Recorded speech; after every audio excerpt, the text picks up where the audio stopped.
बिस्मिल्लाहिर्रहमानिर्रहीम। मोहसिन नकवी का chief minister Punjab की तकरीरी होना एंड इस बात की गवाही देता है कि इलेक्शन कमीशन जो है वो बिल्कुल जानिबदार है और उसने एक गलत काम किया। आप सबसे जितने तरीके इंसाफ के कारकुन हैं, जितने स्टेक होल्डर्स हैं, जितने आप टिकट होल्डर्स हैं, आप सबको दरख्वास्त की जाती है कल इंशाअल्लाह हम 1 बजे इलेक्शन कमीशन के बाहर एहतजाज अपना रजिस्टर करवाएंगे।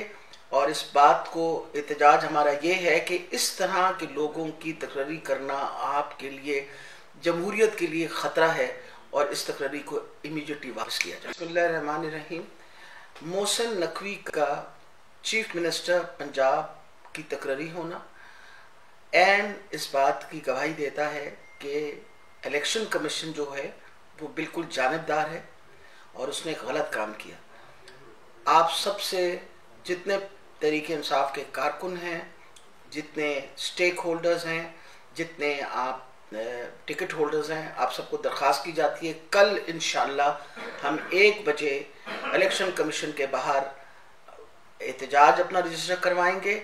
और इस बात को एहतजाज हमारा ये है कि इस तरह के लोगों की तकरीरी करना आपके लिए, जमहूरियत के लिए ख़तरा है और इस तकरीरी को इमीडिएटली वापस किया जाए।